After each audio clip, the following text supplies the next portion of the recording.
ಎಲ್ಲ ನನ್ನ ಆತ್ಮೀಯ ವಿದ್ಯಾರ್ಥಿಗಳಿಗೆ ಪರಿಶ್ರಮ ನವೋದಯ ಯೂಟ್ಯೂಬ್ ಚಾನಲ್ಗೆ ಆತ್ಮೀಯವಾದ ಸ್ವಾಗತ. ವಿದ್ಯಾರ್ಥಿಗಳ ಇವತ್ತಿನ ದಿನ ನಾವು ಏನು ಮಾಡೋಣಪ್ಪ ಅಂತಂದ್ರೆ 2024ರಲ್ಲಿ ಮೊರಾರ್ಜಿ ಪರೀಕ್ಷೆಯಲ್ಲಿ ಕೇಳಿರ್ತಕ್ಕಂತಹ ಕನ್ನಡದ ಪ್ರಶ್ನೆಗಳನ್ನು ವಿಶ್ಲೇಷಣೆ ಮಾಡೋಣ. ಹಾಗಾದ್ರೆ ಮೊದಲನೇ ಪ್ರಶ್ನೆ ಏನಿದೆ ಅಂತ ನೋಡ್ರಿ. ಜಬರಿಸು ಪದಕ್ಕೆ ಸಮಾನಾರ್ಥಕ ಪದ ಅಂತ ಹೇಳಿ ಕೇಳಿದಾರೆ. ಹೌದಾ? ಜಬರಿಸು ಪದಕ್ಕೆ ಸಮಾನಾರ್ಥಕ ಪದವೆಂದರೆ ಅಂತ ಕೇಳಾರ. ಆಪ್ಷನ್ ಎ ಮುದ್ದಿಸು, ಆಪ್ಷನ್ ಬಿ ಲಾಲಿಸು, ಆಪ್ಷನ್ ಸಿ ಹೆದರಿಸು, ಆಪ್ಷನ್ ಡಿ ಪ್ರೀತಿಸು ಅಂತ ಹೇಳಿ ಕೊಟ್ಟಾರ. ಮುದ್ದಿಸು ಮತ್ತು ಪ್ರೀತಿಸು, ಲಾಲಿಸು ಅಂತಂದ್ರ ಈ ಮೂರು ಒಂದ ಅರ್ಥವನ್ನ ಹೊಂದ್ಯಾವ. ಹಾಗಾದ್ರೆ ನಮಗ್ ಜಬರಿಸು ಪದಕ್ಕೆ ಸಮಾನ ಅರ್ಥವನ್ನ ಹೊಂದಿರತಕ್ಕಂತ ಪದ ಯಾವ್ದಂತಂದ್ರ ಹೆದರಿಸು ಅನ್ನೋದಾಗ್ತದ. ಇದು ನಿಮ್ಮ 5ನೇ ತರಗತಿ ಪುಸ್ತಕ ಒಳಗೆ ಬಂದದ್ದದ. ನೆಕ್ಸ್ಟ್ ನೋಡ್ರಿ, ಮಳೆ ಪ್ಲಸ್ ಕಾಲ ಮಳೆಗಾಲ ಯಾವ ಸಂಧಿಗೆ ಉದಾಹರಣೆ ಅಂತೇಳಿ ಕೇಳ್ಯಾರ. ಹೌದಾ? ಮಳೆ ಪ್ಲಸ್ ಕಾಲ ಮಳೆಗಾಲ ಯಾವ ಸಂಧಿಗೆ ಉದಾಹರಣೆ ಅಂತ ಕೇಳ್ಯಾರ. ನಮಗಿಲ್ಲಿ ಏನ್ ಬರ್ಬೇಕು ಅಂತಂದ್ರ ಏನನ್ನ ಚೇಂಜ್ ಆಗೈತಿ ನೋಡ್ಬೇಕು. ಮಳೆ ಎ ಪ್ಲಸ್ ಕಾ ಇದ್ದಿದ್ದು ಇಲ್ಲಿ ಗ ಆಗೈತಿ. ಹೌದಾ? ಹಾಗಾದ್ರೆ ಕ ಚ ತಗಳಿಗೆ ಗ ಜ ದಗಳು ಆದೇಶವಾಗಿ ಬಂದರೆ ಇಲ್ಲಿ ಕ ಇಲ್ಲಿ ಗ ಬಂದೈತಿ. ಹಾಗಾಗಿ ಇದನ್ನ ಏನಂತ ಕರಿತೀವಿ ಅಂತಂದ್ರ ನಾವು ಆದೇಶ ಸಂಧ ಅಂತ ಹೇಳಿ ಕರಿತೀವಿ. ಇನ್ನು ಆಗಮ ಸಂಧಿ ಅಂತಂದ್ರ ಯಾವ್ದಾದ್ರೂ ಒಂದು ಅಕ್ಷರ ಹೊಸದಾಗಿ ಏನ್ ಮಾಡ್ಬೇಕಂತಂದ್ರ ಅಲ್ಲಿ ಆಗಮ ಆಗ್ಬೇಕು. ವ ಆಗ್ತತಿ ಬಿಟ್ರ ಯ ಆಗ್ತತಿ. ಯಕಾರ ಆಗಮ ಸಂಧಿ ಅಥವಾ ವಕಾರ ಆಗಮ ಸಂಧಿ ಅಂತ ಹೇಳಿ ಕರಿತೀವಿ. ನೆಕ್ಸ್ಟ್ ಇನ್ ಲೋಪ ಸಂಧಿ ಅಂತಂದ್ರ ಏನ್ರಿ, ಒಂದ್ ಯಾವ್ದಾದ್ರು ಒಂದು ಅಕ್ಷರ ಏನಾಗ್ತತಿ ಅಂತಂದ್ರ ಪೂರ್ವ ಪದದೊಳಗ ಲೋಪ ಆಗ್ತಿರ್ತತಿ. ಅದನ್ನ ಏನಂತ ಕರಿತೀವಿ ಅಂತಂದ್ರ ನಾವು ಲೋಪ ಸಂಧಿ ಅಂತ ಹೇಳಿ ಕರಿತೀವಿ.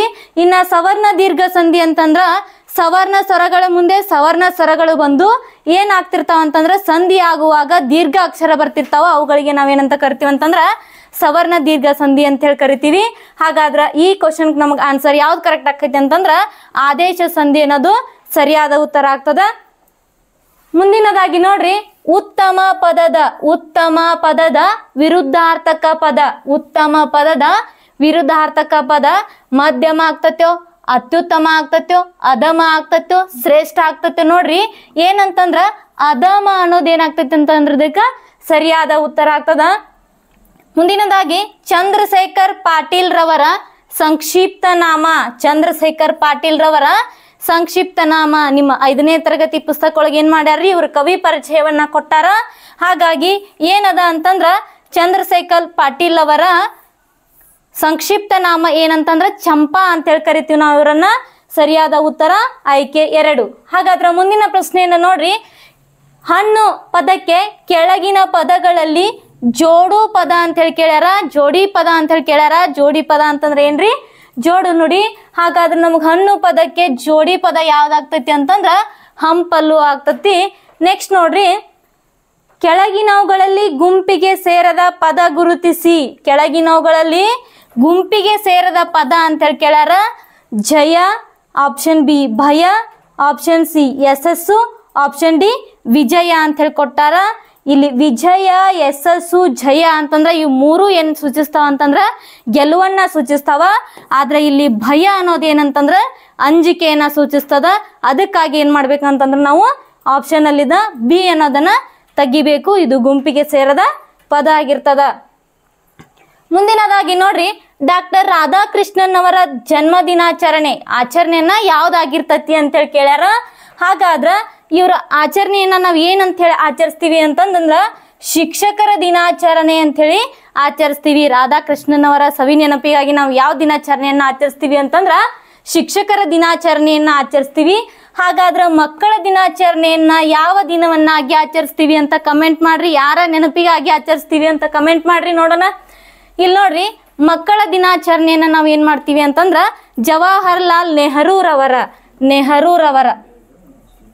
ನೆಹರೂರವರ ಸವಿ ನೆನಪಿಗಾಗಿ ನಾವೇನ್ ಮಾಡ್ತೀವಿ ಅಂತಂದ್ರ ಮಕ್ಕಳ ದಿನಾಚರಣೆಯನ್ನ ಆಚರಣೆ ಮಾಡ್ತೀವಿ. ಹಾಗಾದ್ರ ಯುವ ದಿನಾಚರಣೆಯನ್ನ ಯಾರ ನೆನಪಿಗೋಸ್ಕರ ಮಾಡ್ತೀವಿ ಅಂತಂದ್ರ ವಿವೇಕಾನಂದರ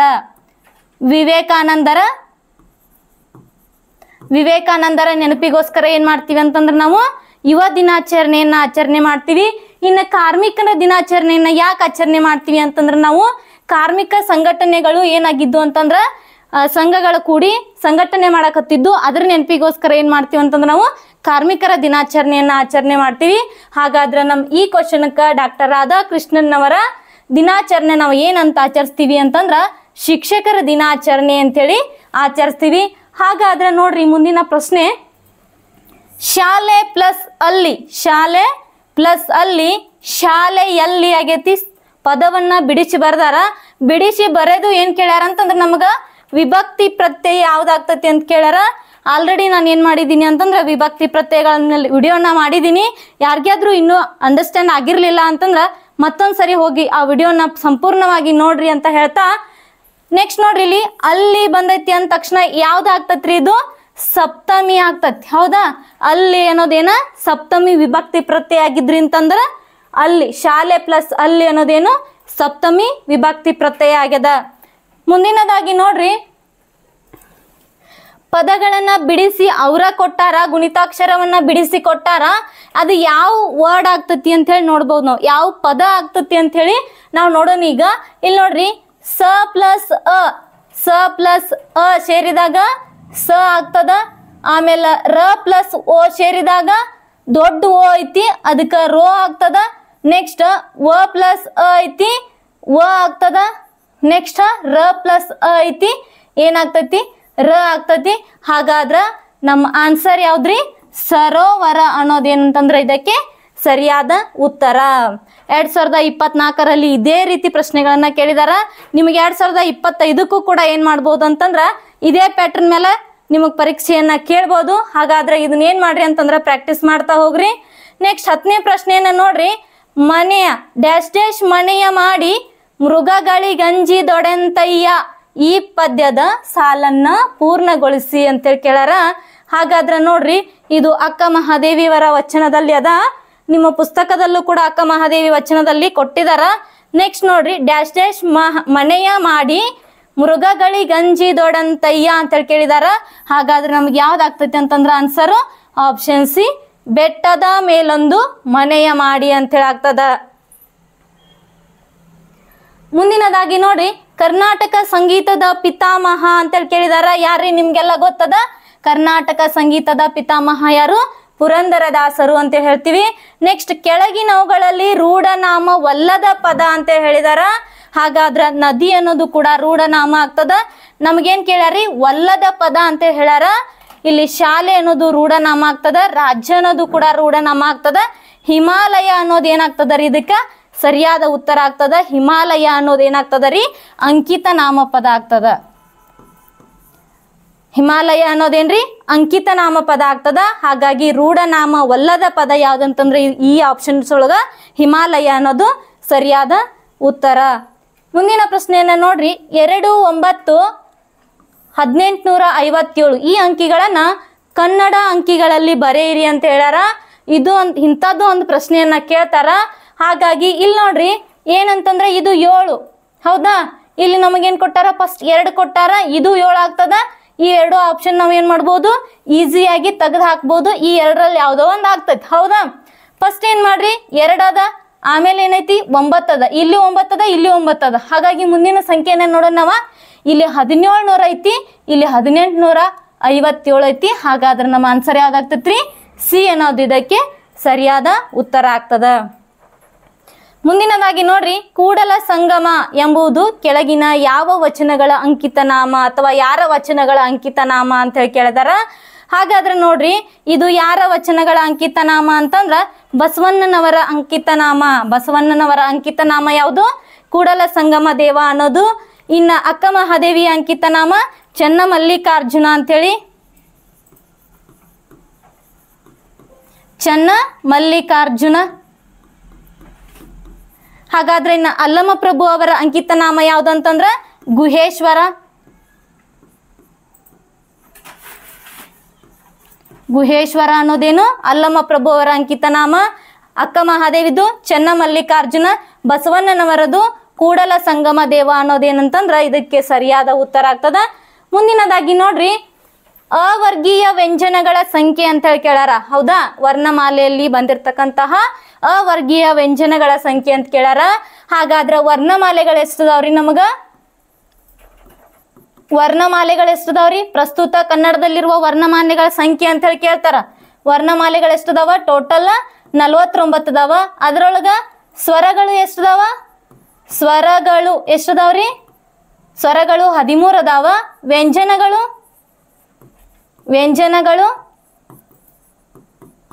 34 ಅದಾವ. ಅದರಲ್ಲಿ ಯೋಗವಾಹಕಗಳು ಎಷ್ಟದಾವ ಅಂತಂದ್ರ ಯೋಗವಾಹಗಳು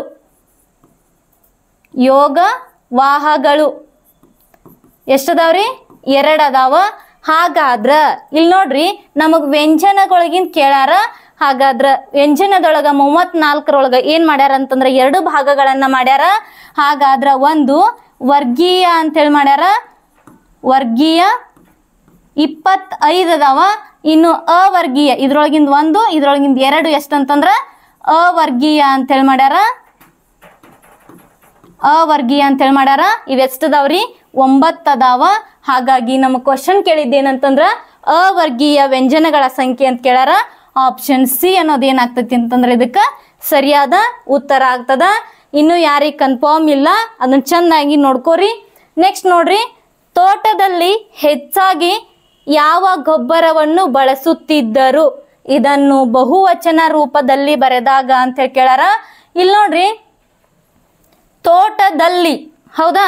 ತೋಟದಲ್ಲಿ ಅನ್ನೋದು ಏನಾಗ್ತದೆ ಅಂತಂದ್ರ ಇದು ಸಿಂಗಲ್ ಒಂದ ತೋಟ ಐತಿ, ಹೌದಾ? ಅದಕ್ಕಾಗಿ ನಾವು ಬಹಳ ತೋಟಗಳನ್ನ ಮಾಡ್ಬೇಕಿದನ್. ಈಗ ಏನಾಗ್ತತಿ? ಇದು ತೋಟಗಳಲ್ಲಿ ಆಗ್ತೈತಿ, ಹೌದಾ?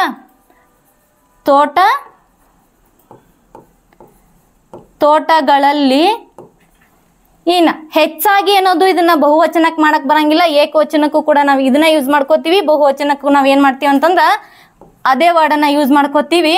ಹೆಚ್ಚಾಗಿ ಯಾವ ಅನ್ನೋದು ಕೂಡ ನಾವೇನ್ ಮಾಡಕ್ ಆಗಂಗಿಲ್ಲ, ಚೇಂಜ್ ಮಾಡಕ್ ಆಗಂಗಿಲ್ಲ. ಇಲ್ಲಿ ನೋಡ್ರಿ, ಯಾವ ಗೊಬ್ಬರವನ್ನು ಒಂದ ಗೊಬ್ಬರ ಐತಿ. ಇಲ್ಲೇನ್ ಮಾಡ್ಬೋದು ಅಂತಂದ್ರ ನಾವು ಬಹಳಷ್ಟು ಗೊಬ್ಬರಗಳನ್ನ ಮಾಡ್ಬೋದು.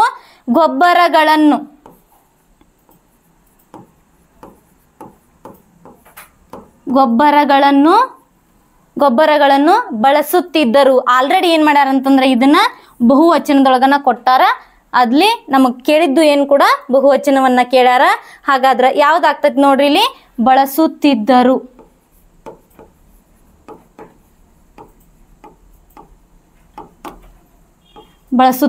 ಅನ್ನೋದೈತಿ. ಇಲ್ಲಿ ಯಾವ್ದಾಗ್ತೈತಿ ನೋಡ್ರಿ, ತೋಟಗಳಲ್ಲಿ ಹೆಚ್ಚಾಗಿ ಯಾವ ಗೊಬ್ಬರಗಳನ್ನು ಬಳಸುತ್ತಿದ್ದರು? ಕ್ವಶನ್ ಮಾರ್ಕ್ ಐತಿ, ಲಾಸ್ಟ್ ಕ್ವಶನ್ ಮಾರ್ಕ್ ಅನ್ನ ಇಡಬೇಕು.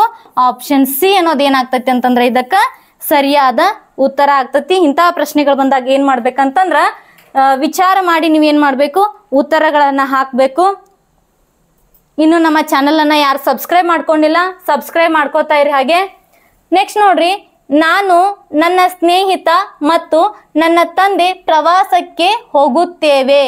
ಈ ವಾಕ್ಯದಲ್ಲಿ ಬಳಸಬೇಕಾದ ಲೇಖನ ಚಿಹ್ನೆ ಅಂತ ಹೇಳಿ ಕೇಳಿದಾರ. ಹಾಗಾದ್ರೆ ಈ ವಾಕ್ಯದಲ್ಲಿ ಅಪೂರ್ಣ ಆಗೈತಿ. ಆ ಲೇಖನ ಚಿಹ್ನೆಯನ್ನ ಎಲ್ಲಿ ಇಡಬೇಕು ಅಂತ ಹೇಳಿ ಕೇಳಿದಾರ. ಇಲ್ಲಿ ನೋಡ್ರಿ, ಲಾಸ್ಟಕ್ಕ ನಮಗ್ ಫುಲ್ ಪಾಯಿಂಟ್ ಅನ್ನೋದು ಏನ್ ಮಾಡಿಲ್ಲ ಅಂತಂದ್ರ ವಾಕ್ಯದ ಕೊನೆಯೊಳಗೆ ನಾವ್ ಏನ್ ಮಾಡ್ಬೇಕು, ಫುಲ್ ಪಾಯಿಂಟ್ ಅನ್ನ ಕೊಡ್ಬೇಕು. ಅದಕ್ಕೆ ಏನಂತ ಕರಿತೀವಿ ಅಂತಂದ್ರ ನಾವು ಪೂರ್ಣ ವಿರಾಮ ಅಂತ ಹೇಳಿ ಕರಿತೀವಿ. ಆಪ್ಷನ್ ಎ ಇದಕ್ಕೆ ಸರಿಯಾದ ಉತ್ತರ. ಮುಂದಿನ ಪ್ರಶ್ನೆ ಏನ ನೋಡ್ರಿ, ಜ್ಞಾನೇಶ ಕರ್ನಾಟಕ ಸಂಗೀತವನ್ನು ಹಾಡುವವನಿದ್ದಾನೆ.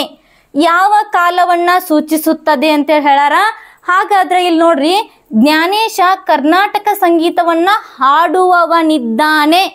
ಈಗಿದ್ದಾನ, ಹಿಂದೂ ಅದಾನ, ಇನ್ನೇನ್ ಮಾಡ್ತಾನೆ, ಇನ್ನು ನೆಕ್ಸ್ಟ್ ಫಂಕ್ಷನ್ದಾಗ ಅವ್ನು ಹಾಡಬಹುದು ಅಂತ ಹೇಳತ್ತಾರ ಇಲ್ಲಿ, ಹೌದು? ಇದ್ದಾನೆ ಅನ್ನೋದು ಕೂಡ ಏನ್ ಮಾಡ್ತೈತಿ ಅಂತಂದ್ರ ಭೂತಕಾಲವನ್ನ ಸೂಚಿಸ್ತೈತಿ. ಮತ್ ಇನ್ನ ಹಾಡವದಾನು ಅನ್ನೋದು ಕೂಡ ಏನ್ ಮಾಡ್ತೈತಿ ಅಂತಂದ್ರ ಇಲ್ಲಿ ಭವಿಷ್ಯತ್ ಕಾಲವನ್ನ ಸೂಚಿಸ್ತೈತಿ. ಹಾಗಾದ್ರ ಇಂತಹ ಪ್ರಶ್ನೆಗಳು ಬಂದಾಗ ಏನ್ ಮಾಡಿರ್ತಾರ ಅಂತಂದ್ರ ಭೂತ ಮತ್ತು ಭವಿಷ್ಯತ್ ಕಾಲ ಅಂತ ಹೇಳಿ ಕೊಟ್ಟಿರ್ತಾರ. ಭೂತ ಭವಿಷ್ಯತ್ ಕಾಲ ಅನ್ನೋದು ಏನಾಗ್ತೈತಿ ಅಂತಂದ್ರ ಇದಕ್ಕ ಸರಿಯಾದ ಉತ್ತರ ಆಗ್ತದ. ಮುಂದಿನದಾಗಿ ನೋಡ್ರಿ, ಕೈ ಕೆಸರಾದರೆ ಈ ಗಾದೆಯನ್ನ ಪೂರ್ಣಗೊಳಿಸಿ ಅಂತ ಹೇಳಿ ಕೇಳಿದಾರ. ಆಲ್ರೆಡಿ ನಿಮ್ಗೆಲ್ಲ ಗೊತ್ತಿರೋ ಹಾಗೆ ಏನಂತಂದ್ರ ಕೈ ಕೆಸರಾದರೆ ಬಾಯಿ ಮೊಸರು ಅನ್ನೋ ಅಂಥದ್ದು ಈ ಗಾದೆ ಮಾತಿನ ಪೂರ್ಣ ರೂಪ. ನೆಕ್ಸ್ಟ್, ಜುಟ್ಟುಂಟು ನಾರಿಯಲ್ಲ, ಕಣ್ಣುಂಟು ಮನುಷ್ಯನಲ್ಲ, ನೀರುಂಟು ಬಾವಿಯಲ್ಲ, ಹಾಗಾದರೆ ನಾನ್ಯಾರು ಅಂತೇಳಿ ಒಗಟನ್ನ ಬಿಡಿಸಿ ಅಂತೇಳಿ ಪ್ರಶ್ನೆಯನ್ನ ಕೇಳಿದಾರ. ಆಪ್ಷನ್ ಎ ಜಡೆ, ಆಪ್ಷನ್ ಬಿ ಮಾವಿನಕಾಯಿ, ಆಪ್ಷನ್ ಸಿ ಬಾಳೆಗಿಡ, ಆಪ್ಷನ್ ಡಿ ತೆಂಗಿನಕಾಯಿ. ಇಲ್ಲಿ ಜುಟ್ಟುಂಟು, ತೆಂಗಿನಕಾಯಿಗೆ ಏನಿರ್ತಾವ್ರಿ, ಜುಟ್ಟುಗಳಿರ್ತಾವ. ಆದ್ರೆ ನಾರಿ ಅಲ್ಲ, ಕಣ್ಣುಗಳಿರ್ತಾವ ತೆಂಗಿನಕಾಯಿಗೆ, ಆದ್ರ ಮನುಷ್ಯನಲ್ಲ. ನೀರುಂಟು, ತೆಂಗಿನಕಾಯಿ ಒಳಗೆ ನೀರಿರ್ತಾವ, ಬಾವಿ ಅಲ್ಲ. ಹಾಗಾದ್ರೆ ನಮ್ಗೆ ಆಪ್ಷನ್ ಡಿ ಇದಕ್ಕೆ ಏನಾಗ್ತೈತಿ ಅಂತಂದ್ರ ಸರಿಯಾದ ಉತ್ತರ ಆಗ್ತದ. ವಿದ್ಯಾರ್ಥಿಗಳೇ, ನೀವು ಇಲ್ಲಿವರೆಗೆ ಏನು ಮಾಡಿದ್ರಿ ಅಂತಂದ್ರೆ 2024ರಲ್ಲಿ ಕೇಳಿರ್ತಕ್ಕಂತಹ ಪ್ರಶ್ನೆ ಪತ್ರಿಕೆಯನ್ನು ನಾವೇನು ಮಾಡಿದ್ವಿ, ಇಲ್ಲಿ ಸಂಪೂರ್ಣವಾಗಿ ವಿಶ್ಲೇಷಣೆಯನ್ನು ಮಾಡಿದ್ವಿ. ಹೀಗೆ ಏನು ಮಾಡೋಣ ಅಂತಂದ್ರೆ ಮುಂದಿನ ವಿಡಿಯೋಗಳಲ್ಲೂ ಕೂಡ ಏನು ಮಾಡೋಣ, ಸಂಪೂರ್ಣವಾಗಿ ವಿಶ್ಲೇಷಣೆ ಮಾಡ್ತಾ ಹೋಗೋಣ. ಧನ್ಯವಾದಗಳು.